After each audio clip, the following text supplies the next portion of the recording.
আসসালামু আলাইকুম রহমতুল্লাহ। দাখিল নবম শ্রেণীর বাংলা এমসিকিউর উত্তর এগুলো। যারা এখন স্ক্রিনশট নেওনি সবাই স্ক্রিনশট নিয়ে আমার আগের ভিডিওর সাথে মিলিয়ে নিবা। তো বন্ধুরা, অনেকেই তোমরা রিকোয়েস্ট করেছিলা যে ভাইয়া এমসিকিউ তো দিয়েছেন, সৃজনশীল প্রশ্ন দিয়েছেন, তো এমসিকিউর উত্তর তো দিবেন জানি, কিন্তু যদি সৃজনশীলের উত্তরগুলো যদি দিতেন তাহলে অনেক উপকার হতো। আমাদের অনেকেরই গাইড নাই, তো পড়তে পারি না। তো তোমাদের কথা চিন্তা করেই হচ্ছে আমি এই ভিডিওটা করতেছি। তো যারা এখনও সাবস্ক্রাইব করেনি সবাই সাবস্ক্রাইব করে দাও ভাইয়ের চ্যানেলটা, আর একটা লাইক করে দিয়ে জানাও যে ভিডিওটা কেমন হয়েছে। তোমাদের জন্য করতেছি, তোমরা একটু সাপোর্ট করবে প্লিজ। তো চলো ভিডিওটা শুরু করা যাক। তো দেখো, এখানে হচ্ছে তোমাদের 1 নং প্রশ্নের উত্তর দেওয়া রয়েছে। এখানে হচ্ছে বইমেলা সম্বন্ধে তোমাদের এসেছে। তো বইমেলা সম্বন্ধে তোমরা হচ্ছে খুব ভালোভাবে উত্তর করবা। তারপরে তোমাদেরকে একটু পড়ে শোনাই। তোমরা যারা হচ্ছে এই বই নাই তারা হচ্ছে খাতাও লিখে নিতে পারো অথবা স্ক্রিনশট নিতে পারো। ভিডিওটা না টেনে সুন্দরভাবে দেখবা, স্ক্রিনশট নিয়ে পরে হচ্ছে মিলিয়ে মিলিয়ে পড়বা। তো দেখো, এখানে বলা হয়েছে বইমেলা হলো বইকে উপলক্ষ করে লেখক ও পাঠকের মিলন মেলা। আনন্দ ঘন পরিবেশে বই কেনা বেচার সুযোগ ঘটে বইমেলায়। এই মেলাতে বইয়ের প্রকাশকগণ তাদের নতুন ও পুরনো বই নিয়ে দোকান সাজান। পাঠক সেখান থেকে তার পছন্দের বই দেখে শুনে কিনতে পারেন। এরকমভাবে তোমরা বলবা। তারপরে এটা বইমেলার সবচেয়ে বড় সুবিধা কি? জার্মানি ফ্রাঙ্কফুর্ট শহরে বিশ্বের বৃহত্তম বইমেলা আয়োজন করা হয়। এই সমস্ত কথাগুলো তোমরা লিখে দিবা। তারপরে বলবা বাংলাদেশ বইমেলার সূচনা হয় কত সালে? 1972 সালে মুক্তধারার প্রকাশক চিত্তরঞ্জন সাহার উদ্যোগে। তারপরে বলবা যে 1978 সাল থেকে শুরু হয় বাংলা একাডেমি অমর একুশে গ্রন্থমেলা। এই মেলায় শুধু বই নয়, কেনাবেচাই নয়, নানা ধরনের সাংস্কৃতিক ও একাডেমিক কর্মকাণ্ড বাংলা একাডেমি গ্রহণ করে। তারপরে বলবা 2014 সাল থেকে বইমেলা বাংলা একাডেমি প্রাঙ্গণ ছাড়িয়ে পূর্ববর্তী সোহরাওয়ার্দী উদ্যান পর্যন্ত বিস্তৃত হয়। তারপরে দেখো, বাংলাদেশের প্রধানমন্ত্রী প্রতি বছর এই মেলায় উদ্বোধন করেন। বইমেলা মানুষের মধ্যে পাঠ্যাভাস বৃদ্ধিতে গুরুত্বপূর্ণ ভূমিকা পালন করে। বিশেষভাবে শিশু কিশোররা বাবা মার সাথে বইমেলায় গিয়ে নিজেদের পছন্দের বইটি সংগ্রহ করতে পারে। নতুন নতুন বইয়ের সঙ্গে তাদের পরিচয় হয়। বইমেলাকে কেন্দ্র করে অনেক লেখক তাদের নতুন বই প্রকাশ করেন। পাঠকও নতুন নতুন ধারণার সঙ্গে পরিচিত হতে পারেন। তো দেখো, এরকমভাবে হচ্ছে তোমরা বিভিন্ন বইও পেয়ে যাবা, তোমাদের পাঠ্য বই তোমরা পেয়ে যাবা, বিভিন্ন গাইড বই তোমরা হচ্ছে এটা পেয়ে যাবা। তো ভালো করে এখান থেকে পড়ে নিবা। ঠিক আছে বন্ধুরা, তো এরপরে কী প্রশ্ন আসে দেখা যাক। তো এখানে দেখো, তোমাদের 2 নং প্রশ্নের এইটা উত্তর দিতে বলা হয়েছে। তো তোমাদের জন্য উত্তরটা নিয়েছি। তোমরা হচ্ছে সবাই সাবস্ক্রাইব করে লাইক করে দিবা। এখানে দেখো বলা হয়েছে ঐতিহাসিক স্থান ভ্রমণের অভিজ্ঞতা জানিয়ে বন্ধুকে চিঠি লিখতে বলা হয়েছে। তো এখানে এরকম তারিখ দিবা 5 ফেব্রুয়ারি 2019, সুবাহানবাগ ঢাকা। তোমরা এখানে হচ্ছে 3 ডিসেম্বর 2025ও দিতে পারো, তোমাদের যে কোনো তারিখ দিতে পারো। তারপরে তোমার প্রিয় বন্ধুকে হচ্ছে তার নাম লিখে তোমরা এইভাবে লিখতে পারো।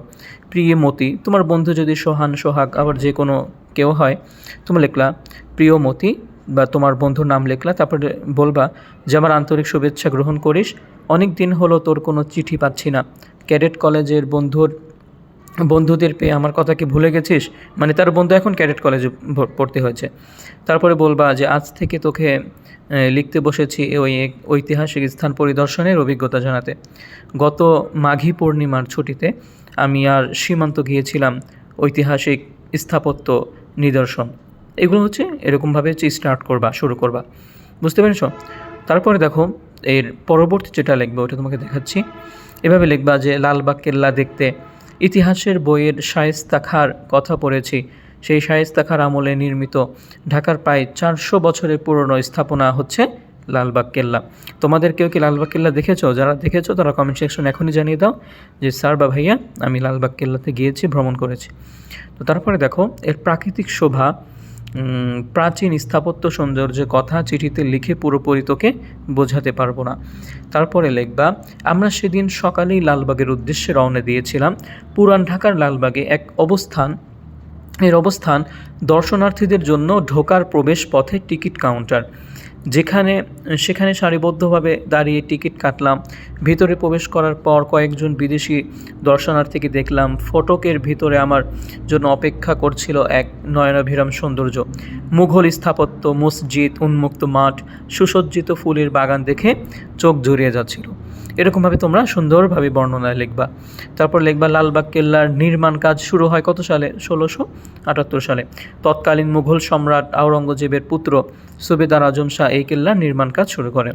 তারপরে বলবা সুবেদার শায়েস্তা খাঁর আমলে এর মূল নির্মাণ সম্পন্ন হয়। লালবাগ কেল্লা মুঘল আমলের ঐতিহাসিক নিদর্শন। এটি তৈরিতে একই সাথে ব্যবহার করা হয়েছে কোষ্টি পাথর, মার্বেল পাথর এবং রং বেরঙের টালি। তো প্রিয় বন্ধুরা, তোমরা এই পর্যন্ত সুন্দরভাবে লিখবা। তারপরে নিজে সুন্দরভাবে এটা ফিনিশিং করবা যে আমরা সেদিন সকালেই লালবাগের উদ্দেশ্যে রওনা দিয়েছিলাম।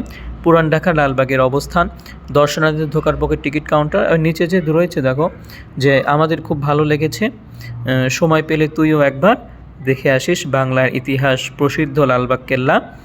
ভালো থাকিস। তো আমি যে প্রথম স্লাইডে তোমাদেরকে দেখাইলাম ওটা সুন্দরভাবে লেখার পরে যতটুক বাদ যাবে ততটুক তোমরা এই লাইনে লিখবা। আশা করি বুঝতে পেরেছ বন্ধুরা। তারপর দেখো তুমি যে লিখলা, তারপরে ডাকে পাঠানোর যে একটা প্রক্রিয়া। তো প্রথমে তোমরা খাতায় এই পাশে লিখবা তোর বন্ধু দৃপ্ত, তারপরে ডাকে পাঠানোর জন্য লিখবা ডাক টিকিট লিখবা। প্রেরক তুমি মানে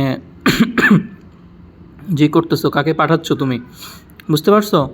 তারপরে দীপ্ত সরকার, 19 সরকারি অফিসিয়াল কোয়ার্টার, সোহানবাগ, ঢাকা।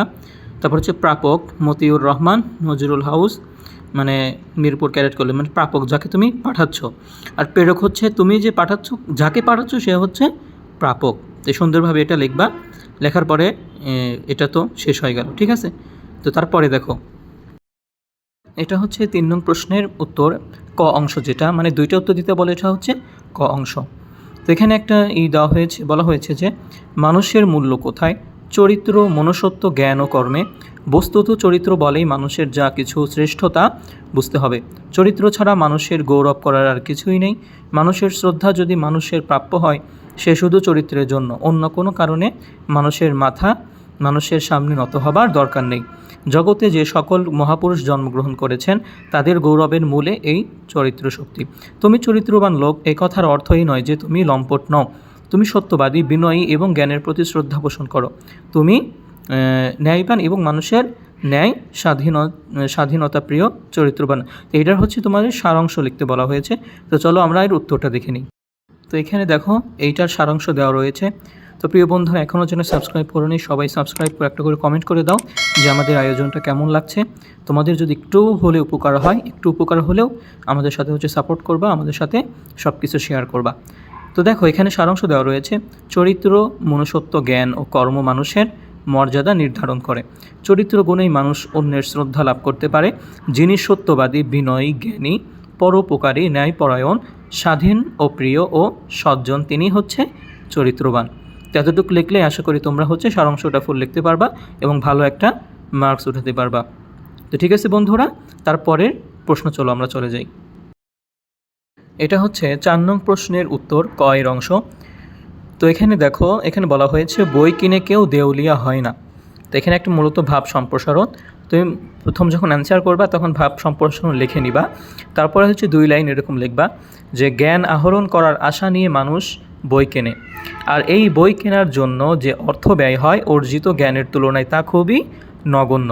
মানে আমরা যে জ্ঞানটা অর্জন করি তার কাছে বই কেনার মূল্যটা কিছুই নয়। তারপরে দেখো বই মানুষের জ্ঞানচক্ষু খুলে দিয়ে মনের জগৎকে প্রসারিত করে। কৃপমণ্ডূকাতে থেকে বেরিয়ে আসার জন্য বই অগ্রণী ভূমিকা পালন করে। 20 শতকের সূচনায় মুসলিম সাহিত্য সমাজের দার্শনিকগণ বলেছিলেন, জ্ঞান যেখানে সীমাবদ্ধ, বুদ্ধি সেখানে আড়ষ্ট, মুক্তি সেখানে অসম্ভব, সেখানে অসম্ভব। তারপরে দেখো বলা হয়েছে তাদের ধারণা অনুযায়ী জ্ঞানের সীমানা বাড়াতে, বুদ্ধিকে বন্ধনহীন করতে আর মানুষের মুক্তি আনতে বই পড়ার কোনো বিকল্প নেই।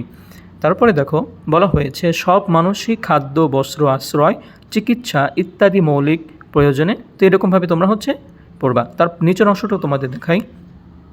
তো দেখো এখানে তোমরা এই যারা নিচের অংশটা দেখতে পারতেছিল না ভালোভাবে তাদের জন্য, কারণ এটা একটা এখানে বলা হয়েছে যে এটা একটা বইয়ের অর্থমূল্য বেশি নয়, বরং এটি একটি বই কিনতে যে অর্থের প্রয়োজন হয় তার চেয়ে অনেক বেশি অর্থ অনেকে অন্যান্য কাজে ব্যয় করে, তাই না?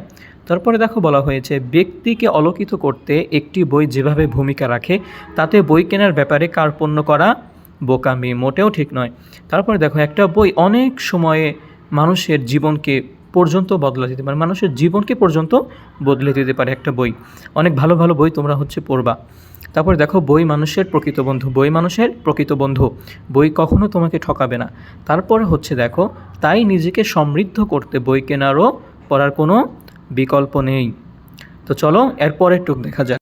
তো প্রিয় বন্ধুগণ, এই 5 নং প্রশ্নের উত্তর দেখো, এটা হচ্ছে খ নং উত্তর। তো তোমরা যদি বই পড়তে চাও তাহলে 170 পৃষ্ঠায় তোমরা হচ্ছে পেয়ে যাবা। এখানে দেখো তোমাদের কিছু একটু চেঞ্জ করতে হবে। তোমাদেরকে বলা হয়েছে তোমার মাদ্রাসায় মানে কিন্তু এখানে দেখো, এখানে বলা হয়েছে বিদ্যালয়ের নবীনবরণ। তো বিদ্যালয়ের জায়গায় কী করবা, তোমার মাদ্রাসায় লিখবা। তোমার মাদ্রাসায় লিখলে তুমি হচ্ছে সম্পূর্ণটাই সুন্দরভাবে লিখতে পারবা। তো দেখো এখানে বলা হয়েছে নিজ মাদ্রাসার নাম, তুমি নিজের মাদ্রাসার নাম লিখবা, তারপরে লিখবা নবীনবরণ ও বিদায় সংবর্ধনা অনুষ্ঠিত, তারপরে লিখবা মনীষা তঞ্চনা, এরকমভাবে সুন্দর করে লিখবা, শুধু মাদ্রাসার নামটা দিবা। আশা করি বুঝতে পেরেছ। তো তারপর দেখো যে যেখানে যেখানে কাটা দিয়েছে সেখানে তোমার মাদ্রাসার নামটা লিখবা। তুমি যে মাদ্রাসা থেকে হচ্ছে এই মানে সংবর্ধনা বা এটা হচ্ছে জানাবা, সেই মাদ্রাসার নামটা তোমরা লিখবা। তো খুব সুন্দরভাবে দেখো তোমাদের জন্য দিয়েছি, তোমরা হচ্ছে খুব সুন্দরভাবে ভিডিওটা পজ করেও লিখতে পারো অথবা স্ক্রিনশট নিয়ে পরেও লিখতে পারো, কিন্তু আমাদেরকে একটু সাপোর্ট করবা, ভাইয়া চ্যানেলটা সাবস্ক্রাইব করবা, বন্ধুদের সাথে শেয়ার করবা, তাদেরও হচ্ছে একটু লাইক কমেন্ট করতে বলবা, যাতে তোমাদের জন্য আমরা আরও ভালো কিছু নিয়ে আসতে পারি তোমাদের উপকারের জন্যই। তো দেখো এখানে এরকমভাবে অনুষ্ঠানের প্রধান অতিথি হিসেবে উপস্থিত ছিলেন বালুটিলা। এখানে থেকে তোমরা হচ্ছে তোমাদের ইউনিয়নের নামটা দিলা, চেয়ারম্যানের এইটি দিয়ে তারপরে তোমরা হচ্ছে কিছু চেঞ্জ করে তোমরা এটাই দিলা। বুঝতে পেরেছো? তাহলে এটা হচ্ছে হুবহু কমন পড়ে যাবে, শুধু তোমাদের একটু নাম চেঞ্জ করতে হবে। তো আশা করি বন্ধুরা বুঝতে পেরেছো। তো তারপরে দেখো তোমরা হচ্ছে এই পর্যন্ত এতটুকু হচ্ছে শেষ। অনুষ্ঠানে অনেক শিক্ষক, অভিভাবক, শিক্ষার্থী উপস্থিত ছিলেন। শিক্ষার্থীদের মনোজ্ঞ সাংস্কৃতিক পরিবেশনার মধ্য দিয়ে এই দিনের সাড়ম্বর আয়োজন সমাপ্ত হয়। তো আশা করি তোমরা এটা সুন্দরভাবে বুঝতে পেরেছ। তো তারপরে দেখো আমাদের কি রয়েছে, আমাদের রয়েছে হচ্ছে 6 নং প্রশ্নের উত্তর গ নং উত্তর সময়ানুবর্তিতা। সময়ানুবর্তিতা হচ্ছে রয়েছে। তো এখানে ভূমিকা দেওয়া রয়েছে, দেখো যে ভূমিকাতে কী বলা হয়েছে, ঠিক সময়ে ঠিক কাজটি করে সময়ানুবর্তিতা। জীবনে সফলতা বয়ে আনার জন্য যেসব গুণ গুরুত্বপূর্ণ ভূমিকা পালন করে তার মধ্যে সময়ানুবর্তিতা একটি। তারপরে দেখো মানব জীবনের সকল অনুষঙ্গ সময় দ্বারা প্রভাবিত ও নিয়ন্ত্রিত, অনন্তের দিকে প্রবাহমান সময়কে যথাযথভাবে কাজে লাগানোকেই সমানুবর্তিতা বলে। এরকমভাবে তোমরা হচ্ছে খুব সুন্দরভাবে পড়ে নিবা। তারপর নিচে দেখো সময়ের বৈশিষ্ট্য একটা প্যারা আছে, তো এখান থেকে পড়বা প্রবাহবনতা সময়ের সবচেয়ে বড় বৈশিষ্ট্য। সময় নদীর স্রোতের মতো প্রবাহমান তথা গতিময়, একই জলপ্রবাহে তোমরা সুন্দরভাবে পড়ে নিবা আশা করি। তো তারপরে দেখো বন্ধুরা এটার হচ্ছে শেষের দিকে যেটা বাদ গিয়েছিল, তোমরা যারা খাতায় উঠে নিচ্ছ অথবা ফোন থেকেই পড়বা, তোমরা খুব সুন্দরভাবে হচ্ছে এটা পজ করে তারপরে হচ্ছে তোমরা এটা পড়বা। তারপরে একটা দেখো মানব জীবনের সময়ের গুরুত্ব একটা প্যারা রয়েছে। তো এখান থেকে মহাকালের হিসেবে মানব জীবন অতি ক্ষুদ্র, এই স্বল্পায়ু জীবনের প্রতিটি মুহূর্তেই মূল্যবান, কেননা মহাকালের বিচারে মানুষ যে সময় পায় তা অতি নগণ্য। তাই জীবনের প্রতিটি মুহূর্তের সর্বোত্তম ব্যবহার কাজ করা উচিত। যে ব্যক্তির সময়কে গুরুত্ব দিয়ে সময়ের কাজ সময় সম্পন্ন করে সে কোনো ধরনের বিড়ম্বনায় পড়ে না। এক জীবনে মানুষ যে পরিমাণ কাজ করতে পারে তার একটি সীমা আছে, তাই কোনো কাজ ফেলে না রেখে যথাসময়ে তা সম্পন্ন করা উচিত। তারপরে দেখো আমাদের এখানে যে সময়নিষ্ঠ ব্যক্তি একটা প্যারা রয়েছে, তারপরে হচ্ছে ছাত্র জীবনের সময়ানুবর্তিতা। তোমরা এই গুরুত্বপূর্ণ পয়েন্টগুলো উল্লেখ করবা, যত প্যারাই লেখো যত পৃষ্ঠে লেখো না কেন, তুমি যদি শুধু প্যারা না দিয়ে যদি লিখতেই থাকো তাহলে কিন্তু এরকমভাবে মার্ক পাবা না। তুমি এরকমভাবে পয়েন্ট আকারে লিখবা, সময়নিষ্ঠ ব্যক্তি, ছাত্র জীবনের সময়ানুবর্তিতা, সময়ানুবর্তিতার গুরুত্ব, এরকমভাবে তোমরা হচ্ছে প্যারা করে করে লিখবা। বুঝতে পেরেছ? তো ঠিক আছে, আমরা একদম শেষ পর্যায়ে চলে এসেছি। তারপরে হচ্ছে তোমাদেরকে এই উপসংহারে একটু দেখাই। এখানে একটা ছন্দ দেওয়া রয়েছে, দেখো আজ করব না করব কালি, এইভাবে দিন গেল খালি, কেমন করে হিসাব দিব নিকাশ যদি চায়, দিন ফুরাইয়ে যায় রে আমার দিন ফুরাইয়ে যায়। এটা কিন্তু সবাই আশা করি শুনেছ। তারপরে দেখো সুন্দরভাবে উপসংহারটা দেওয়া রয়েছে, তোমরা এই উপসংহারটা সুন্দরভাবে পড়বা এবং হচ্ছে পরিপূর্ণটা খাতায় যদি তোমরা লিখতে থাকো, খাতায় লেখার পরে একদম ভালোভাবে মুখস্থ করে সুন্দরভাবে পড়ে পরীক্ষায় হলে বসবা। তো আশা করি তোমাদের একটু হলেও উপকারে আসতে পেরেছি। তাহলে ভাইয়া চ্যানেলটা সাবস্ক্রাইব করে তোমার বন্ধুদের সাথে শেয়ার করে দাও এবং তুমি লাইক কমেন্ট করে আমাদের চ্যানেলের পাশেই থাকো। তো ঠিক আছে, আজ এ পর্যন্তই। তোমাদের জন্য দোয়া, তোমরা ভালোভাবে পরীক্ষা দাও। আবার দেখা হবে নতুন কোনো ভিডিওতে। তো সবাই ভালো থাকো, সুস্থ থাকো। আসসালামু আলাইকুম ওয়া রাহমাতুল্লাহি ওয়া বারাকাতুহু।